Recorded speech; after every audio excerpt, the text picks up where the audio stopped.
नमस्कार, आप देख रहे हैं आरएडी न्यूज। मैं हूं योगेश चक्रवर्ती। बिहार के मुख्यमंत्री नीतीश कुमार क्या मानसिक रूप से बीमार हैं, अस्वस्थ हैं? यही वजह है कि वे बार बार अपने मातहत अधिकारियों, ब्यूरोक्रेट्स के पैर पकड़ने, हाथ जोड़ने की बात करते हैं। आखिर क्या वजह है कि मुख्यमंत्री एक लाचार, कमज़ोर, दीनहीन व्यक्ति की तरह व्यवहार करते हैं?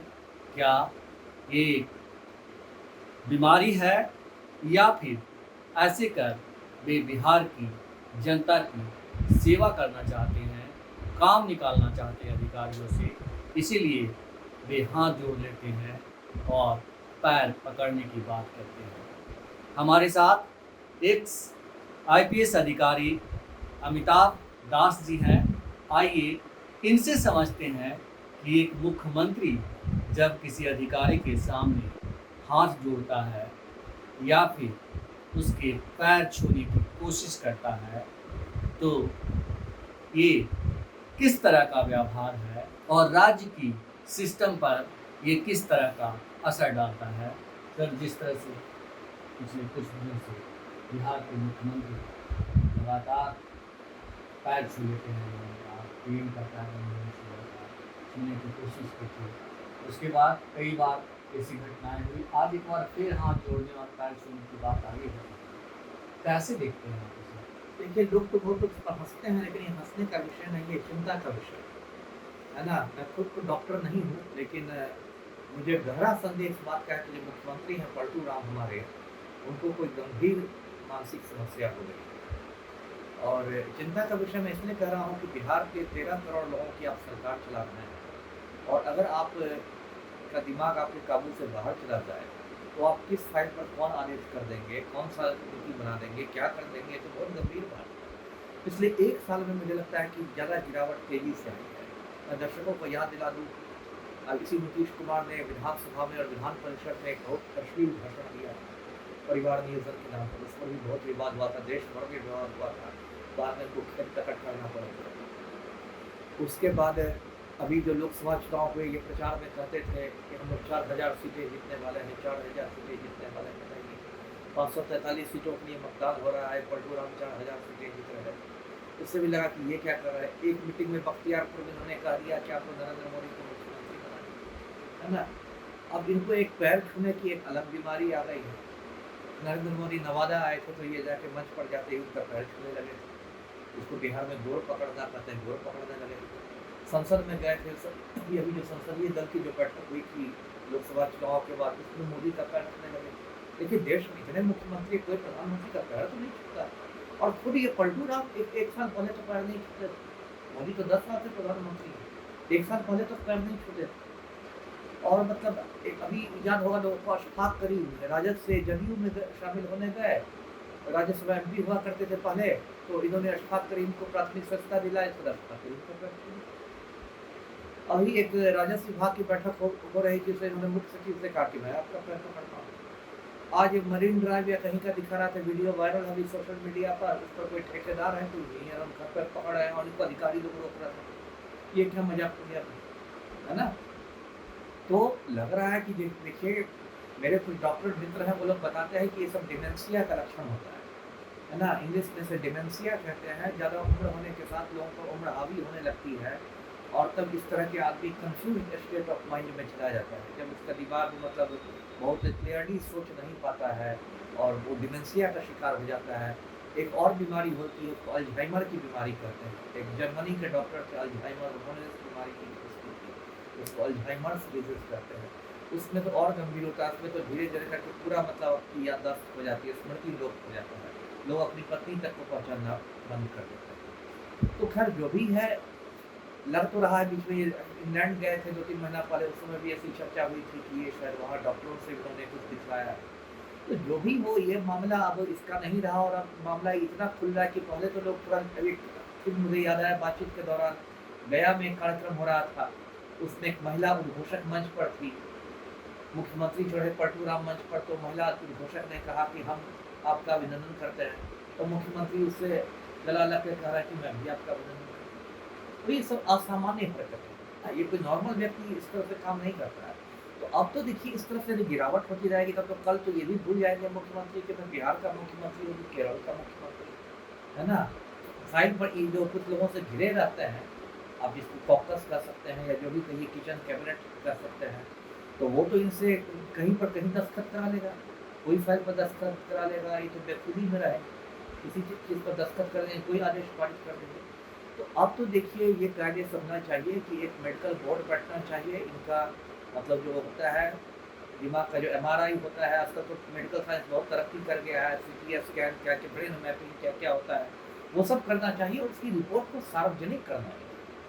क्योंकि जनता को ये जानने का हक है कि भाई हमारे मुख्यमंत्री की दिमागी स्थिति क्या होगी।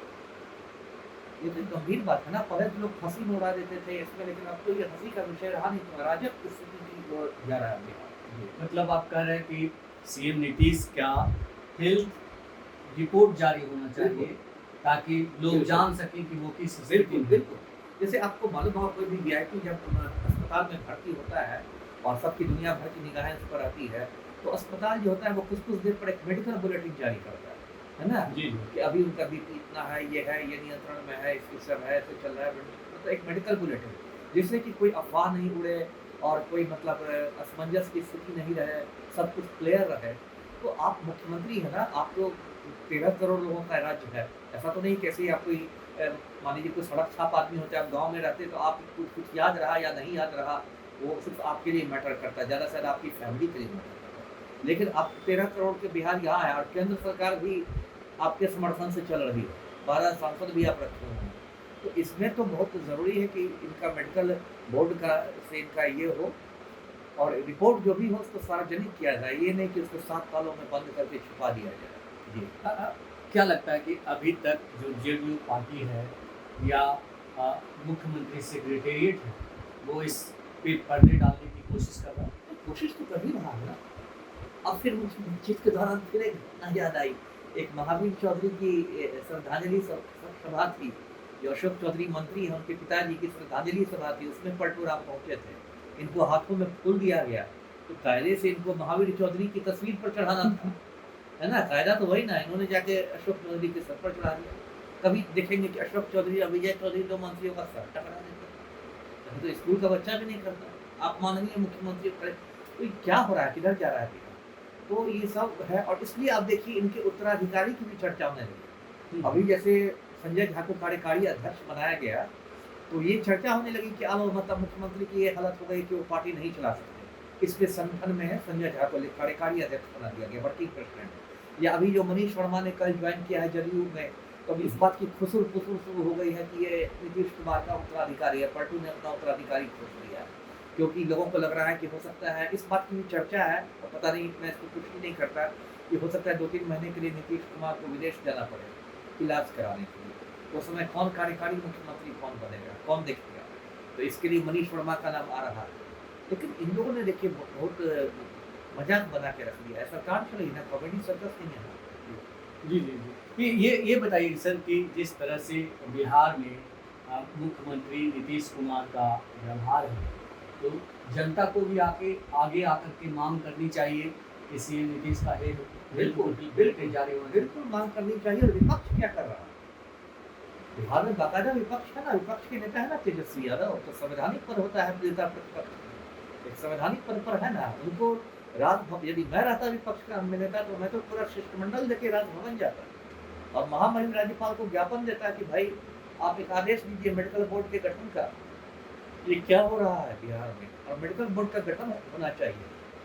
और यदि नीतीश कुमार को कोई स्वास्थ्य की समस्या नहीं है तो ठीक है, वो भी पता चल जाएगा कि ठीक है, कभी किसी की जबान फिसल गई होगी, उनको भी जबान फिसल गई होगी। आप क्या कर रहे हैं सर कि तेजस्वी यादव भी बच रहे हैं इससे, अपनी जिम्मेदारी से, अपनी जो उन्हें करना चाहिए कि राज्यपाल के साथ पास जाकर के मांग करनी चाहिए कि जी, जी।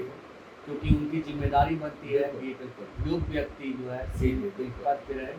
जी, मैं मानता हूँ कि इस बिंदु पर विपक्ष के नेता के रूप में तेजस्वी यादव की मैं ये विफलता मानता हूँ कि ये उस मजबूती से नहीं उठा पा रहे हैं इस मामले को, जिस मजबूती से इस मामले को उठाना चाहिए था। मीडिया देखिए चौथा स्तंभ जनतंत्र का है। मीडिया को भी अधिकार है इस इसको उठाने का। और तो और मैं न्यायपालिका से भी मैं मांग करूँगा अपने चैनल के माध्यम से, पटना हाईकोर्ट को, कि पटना हाईकोर्ट है, उच्च न्यायालय है राज्य में, और हाईकोर्ट को तो असीमित शक्तियाँ हैं, वो स्वतः संज्ञान ले सकता है, सुओ मोटू कॉग्निजेंस ले सकता है, और जो मीडिया रिपोर्ट आ रहा है उस पर स्वतः संज्ञान लेते हुए मेडिकल बोर्ड के गठन का आदेश पारित कर सकता है माननीय उच्च न्यायालय। एक मेडिकल बोर्ड का गठन करके ये इनका ये कराया जाए, उसकी रिपोर्ट को सार्वजनिक किया जाए, है ना, या सीलबंद लिफाफे में हाईकोर्ट को पेश किया जाए, और हाईकोर्ट यदि समझेगा तो उसकी गंभीरता को उसको सार्वजनिक करेगा। तो इसमें तो मतलब सबकी भूमिका है। जी तेजस्वी यादव अगर जोरदार ढंग से इस मुद्दे को नहीं उठा रहे हैं तो क्या लगता है इसके पीछे उनका भी कोई स्वार्थ है? क्या उनको लगता है कि देर से देर सीएम के साथ हमारा गठजोड़ होगा? क्यों नहीं हो सकता है, क्यों नहीं हो सकता है। जब भतीजा तो में तो 2 बार तो जुगलबंदी हो चुकी है ना, 2015 में जुगलबंदी हुई थी, फिर 17 में हुई, जुगलबंदी तो होती रहती है ना। तो कौन जाने कि भविष्य में जुगलबंदी नहीं हो सकता है। फिर इनको लग रहा हो, लालू जी को और तेजस्वी सबको लग रहा हो कि हो सकता है नरेंद्र मोदी से इनका मोह भंग हो नीतीश कुमार का, तो फिर ये महागठबंधन की तरफ दौड़े, फिर इनको बड़े भाई लालू किया जाए। लेकिन उन्होंने भी बयान जारी किया है कि बिहार का सबसे कमजोर, बेबस, लाचार मुख्यमंत्री है नीतीश कुमार, जो अधिकारियों के सामने हाथ जोड़ रहे हैं। तो ये काफ़ी नहीं है। नहीं, ये काफ़ी नहीं है, ये काफ़ी नहीं है। मैंने कहा ना, अगर मैं प्रतिपक्ष का नेता होता तो बाकायदा शिष्टमंडल लेके जाता, 5 बड़े नेताओं का शिष्टमंडल लेके जाता, राजभवन में जाता, महामहिम राज्यपाल को लिखित ज्ञापन सौंपता, और उस ज्ञापन को फिर अपने उसको भी सार्वजनिक करता, अपने मतलब ट्विटर पर देता, एक्स पर देता कि हमने ज्ञापन दिया है कि भाई मेडिकल बोर्ड का गठन हो। और मैं तो ये भी चाहूँगा कि मतलब अगर कोई भी तैयार होगा तो सर मुझे ही करना पड़ेगा, PIL करना पड़ेगा पटना हाईकोर्ट में, है ना, जनहित याचिका करनी पड़ेगी, पटना हाईकोर्ट से मांग करनी होगी कि भाई मेडिकल बोर्ड के गठन का आदेश दिया जाए। मैं तो अभी देख रहा हूँ कि बाकी लोग भी कुछ करें, लेकिन कोई नहीं आगे बढ़ेगा, तो क्या करूँगा, मुझे ही आगे बढ़ना पड़ेगा। ये सारी चीज़ों का हवाला देते हुए मैं जनहित याचिका करूँगा पटना हाईकोर्ट में कि भाई मेडिकल बोर्ड का गठन किया जाए। बहुत हो गया भाई, पलटू का बहुत तमाशा हो गया। तो बिहार के हित में आप PIL करने वाले हैं, सोच रहे हैं सर? 1-2 रोज मैं इंतजार कर रहा हूँ, ज़्यादा नहीं, 1-2 रोज मैं इंतजार कर रहा हूँ कि भाई विपक्ष के नेता कुछ अपनी भूमिका अदा करें या पटना हाईकोर्ट स्वतः संज्ञान ले। यदि 1-2 रोज में ऐसा नहीं होता है तो मैं तो पुराना फाइटर हूँ, मैं तो चुप रहूँगा नहीं, मैं तो जनहित याचिका दायर करूँगा ही करूँगा पटना हाईकोर्ट में, है ना। मेरे वकील मित्र हैं, उनसे मैं केस कराऊँगा ही, PIL कराऊँगा ही कि मेडिकल बोर्ड का गठन होना चाहिए। और हम लोग पलटू का और तमाशा देखने के लिए नहीं तैयार। तो बिहार के मुख्यमंत्री नीतीश कुमार जो कर रहे हैं वो नॉर्मल नहीं है, राज्य के हित में नहीं है। जो उनके किचन कैबिनेट के लोग हैं वो किसी तरह का खिलवाड़ कर सकते हैं।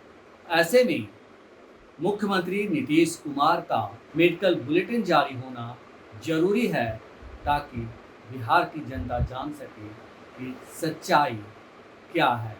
और जैसा कि IPS अधिकारी अमिताभ दास ने कहा कि अगर कोई नहीं तो मैं पटना हाईकोर्ट का दरवाज़ा खटखटाऊंगा कि CM नीतीश का मेडिकल बुलेटिन जारी हो।